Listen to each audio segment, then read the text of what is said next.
ऐसा जीव जिसे दुनिया ने हमेशा कमजोर समझा, हमेशा पैरों तले कुचलने की या घर से झाड़ू मारकर बाहर निकालने की कोशिश की। लेकिन जरा सोचिए, क्या हो अगर यही छोटा सा जीव अचानक से एक बहुत बड़ा राजनीतिक आंदोलन बन जाए। आज के इस खास विश्लेषण में हम इंटरनेट की दुनिया में तहलका मचाने वाले एक ऐसे ही वायरल फिनोमेनन की बात करेंगे। गहराई से समझेंगे कॉकरोच जनता पार्टी की पूरी कहानी, एक ऐसी कहानी जो व्यंग्य, राजनीति और हमारे युवाओं की हताशा का एक बहुत ही अजीब लेकिन दिलचस्प मिश्रण है। इस पूरी कहानी के केंद्र में है एक काल्पनिक लेकिन बेहद दमदार किरदार। मिलिए कालू से। इंटरनेट की इस घड़ी गई दुनिया में कालू कोई आम कॉकरोच नहीं है। जब बाकी कॉकरोच सिर्फ खाने के टुकड़े ढूंढते थे, तब कालू इंसानों को बहुत करीब से ऑब्जर्व करता था। उसने देखा कि कैसे इंसान गरीबी, प्रदूषण और भ्रष्टाचार से जूझ रहे हैं और बस आपस में लड़ने में ही व्यस्त हैं। और यहीं से इस डिजिटल कहानी के मुताबिक कालू ने एक बड़ा फैसला लिया। उसने तय कर लिया कि अगर इंसान इस सिस्टम को नहीं सुधार सकते, तो अब कॉकरोच कमान संभालेंगे। और इसी ड्रामेटिक सोच ने जन्म दिया एक अंडरग्राउंड क्रांति को।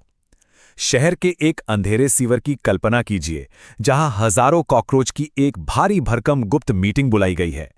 कालू स्टेज पर आता है और पूरे कॉन्फिडेंस के साथ कहता है, हम हर शहर में हैं, हम हर घर में हैं, हम मुश्किल से मुश्किल हालात में सर्वाइव करना जानते हैं, तो हम इस दुनिया पर राज भी कर सकते हैं। और तभी वहां एक नारा गूंज उठता है, रोज पावर। इसी व्यंग्यात्मक कहानी ने कॉकरोच जनता पार्टी यानी सीजेपी की नींव रखी।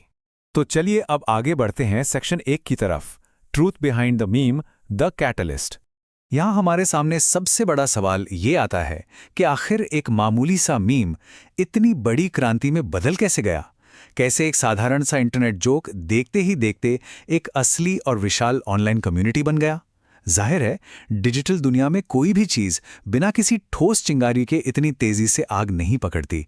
रिपोर्ट्स के मुताबिक इस पूरे विवाद की असली चिंगारी थी चीफ जस्टिस सूर्यकांत की एक टिप्पणी। कथित तौर पर अदालत की एक सुनवाई के दौरान पत्रकारिता और एक्टिविज्म की तरफ जाने वाले कुछ बेरोजगार युवाओं की तुलना कॉकरोच और परजीवी यानी पैरासाइट से कर दी गई थी। हालांकि बाद में ये स्पष्ट किया गया कि ये टिप्पणी भारत के सभी युवाओं के लिए बिल्कुल नहीं थी, बल्कि सिर्फ फर्जी डिग्री वालों के लिए थी। लेकिन तब तक बहुत देर हो चुकी थी। इंटरनेट पर गुस्सा भड़क गया और इसी गुस्से में से एक नया ट्रेंड निकलकर सामने आया, मी टू कॉकरोच, जिसका मतलब है मैं भी कॉकरोच हूं। अब इस डिजिटल विद्रोह को एक सही दिशा देने का काम किया 30 साल के अभिजीत तिपके ने।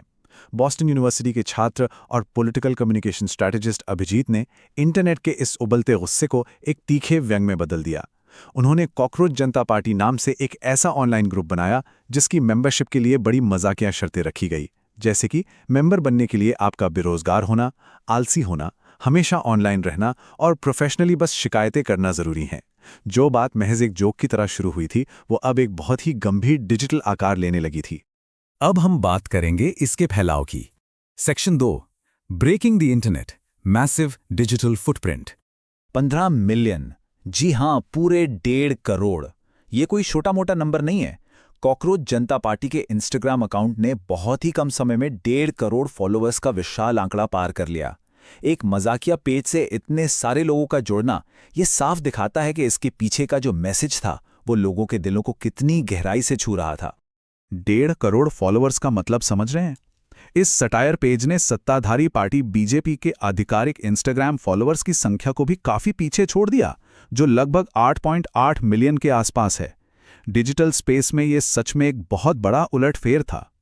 हालांकि ये भी जानना जरूरी है कि इनका एक्स अकाउंट, जिस पर 2 लाख से ज्यादा फॉलोअर्स थे, उसे भारत में विदहोल्ड कर दिया गया है। हैरानी की बात तो ये है कि महज 4 दिनों के अंदर ही इस पेज ने 13 मिलियन फॉलोअर्स का ऐतिहासिक आंकड़ा छू लिया था।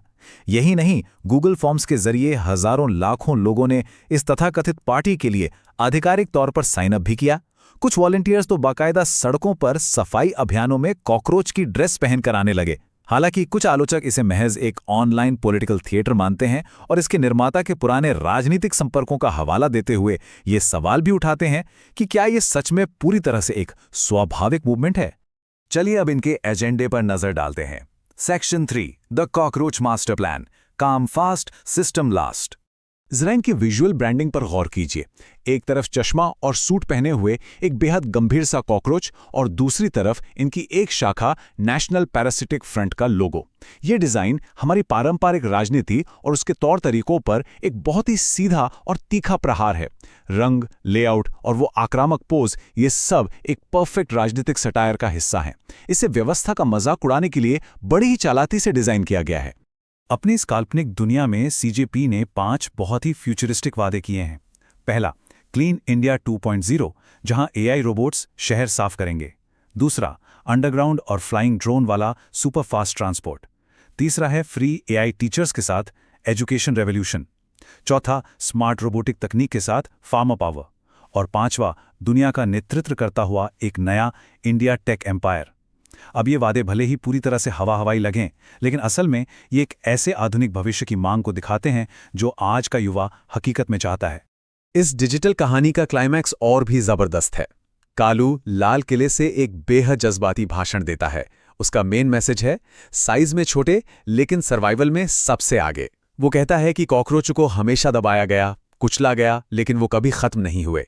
ठीक उसी तरह भारत के लोग भी हर मुश्किल में सर्वाइव करते हैं, हालात के हिसाब से खुद को ढालते हैं और आखिरकार उन्हें रोका नहीं जा सकता।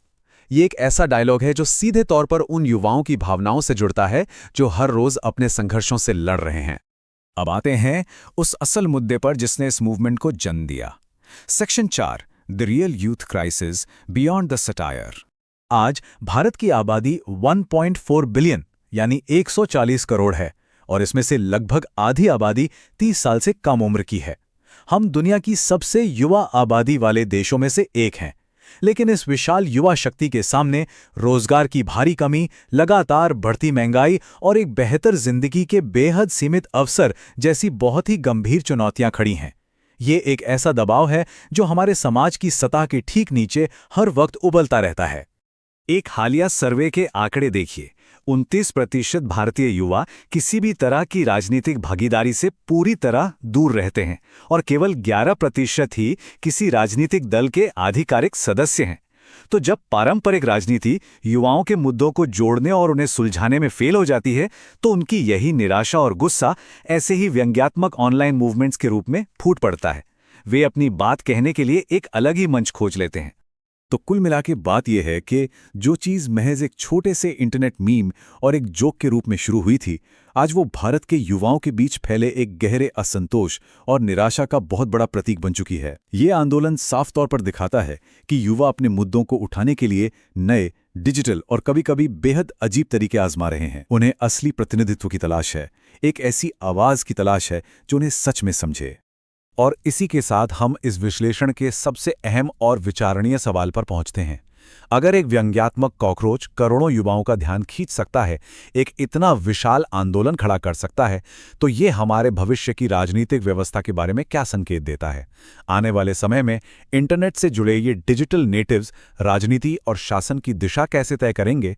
ये एक ऐसा गहरा सवाल है जिस पर हम सबको गंभीरता से विचार करना होगा। इस विश्लेषण का हिस्सा बनने के लिए धन्यवाद।